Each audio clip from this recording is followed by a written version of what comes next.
So this is John for Cigar Trends Magazine. I'm here at a Tobacco Plaza event at the Carlton in Eisenhower Park. And I'm here with Mr. Litto of La Flor Dominicana Cigars. So tell us a little more about how you got into producing cigars. Is this a family tradition or something you did on your own? No. There's no tradition on cigars in my family.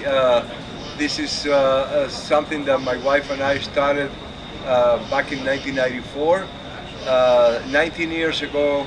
And we started from scratch with a very small factory with only 10 employees in Santiago, in Dominican Republic, and we had a mission. I had a mission to learn how to become a cigar maker one day. Thank you very much. We started, as I say, with a very small operation, learning everything I could about cigar making. And from there on, our company has grown a little bit every year up until today. And a few years after we started, we bought a tobacco farm, and we started farming our own tobacco in 1997. So today, La Flor Dominicana is vertically structured, and we grow our own tobacco, we make our own cigars, and we distribute it all the way to the fine retailers.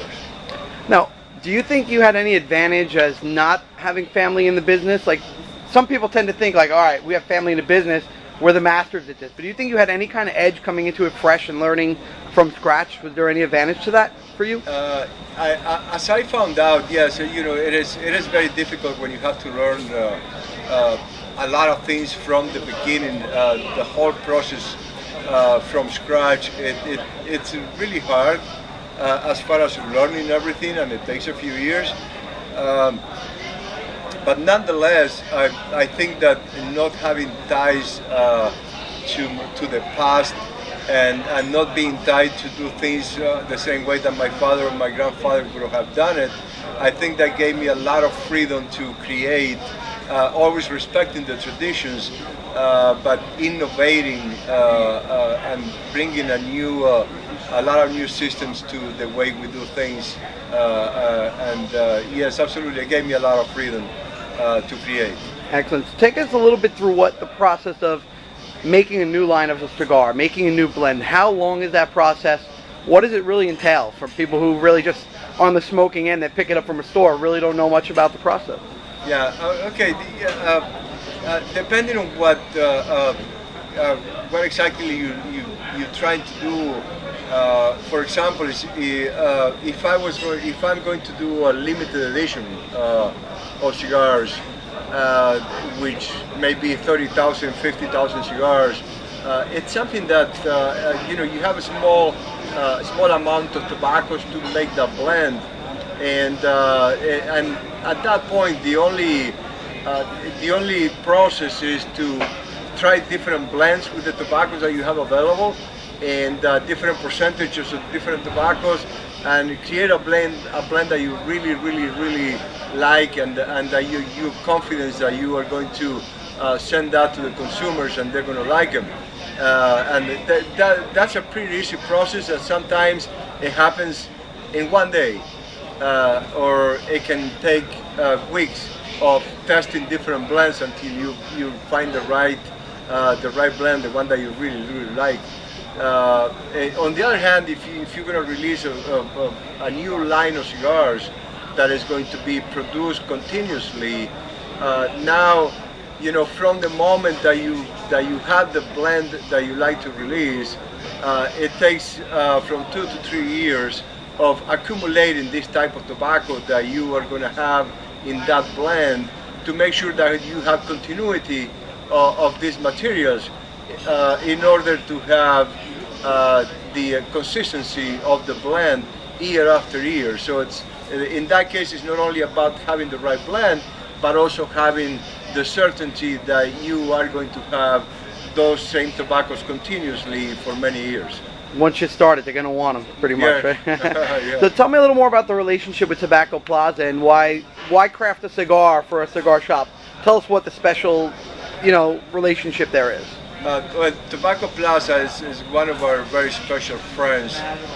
They have been great supporters of the Flor Dominicana at the very early stages when we were a very, very tiny company with a lot of dreams, and they were there to support us from the very beginning, very early on, and those are the kind of people that you appreciate, and they become more than customers, they become friends, and they always have a special place in our hearts. So this is a very special night for us. Two more questions. What is the rise of social media, Twitter, Facebook, YouTube, and all these social tools done for your business? Has it given it a boost from participating in these tools that are online that are free? Yeah, social media. I remember not too long ago it was something of the future. Now it's here and it's a present, and I wouldn't know how to live without it. I mean, it's something extremely important for us. It's a way to communicate to a lot of people instantly, to a lot of our fans, and it's just a beautiful thing. I mean, I think we live in a beautiful time in life, and social media is something that we really, really appreciate, and I'm really happy that it's here. And so what we'll do is we'll include your Twitter page and all that stuff into the article where this video will be hosted, so people know where to find you. And the last question I had is, what do you have coming down the pipe? Anything new? Any new cigars that are in the making now, or you just came out with, besides the cigar for tonight? Yes, definitely. We're coming out with the small batch number 5, which is the 5th edition of the small batch. It's a small number of cigars. It's 25,000 cigars. Dominican Puro. All the tobacco in that cigar is grown in our farm in La Canela in Dominican Republic, and it's from 1 year. It's from 2007 crop.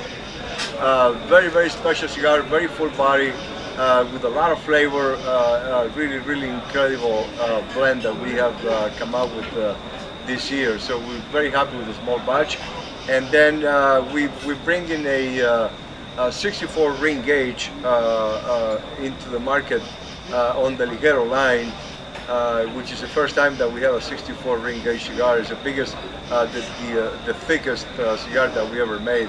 So it's a very full body cigar, and very excited. That will be in the shelves in about mid-November. And also we are bringing a very special collector's edition of our Misterio cigar, one of the most beautiful cigars ever made. Not only that, but incredible flavor on the cigar. So this is a collector's edition.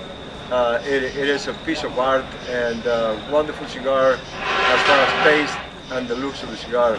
So those are the 3 things that we are coming up with within the next few weeks. And I thank you very much for this interview. It was perfect, and thanks for taking the time to talk to me when my magazine was still getting started. Thank you so much. You're welcome, and thank you very much for having me. Appreciate it.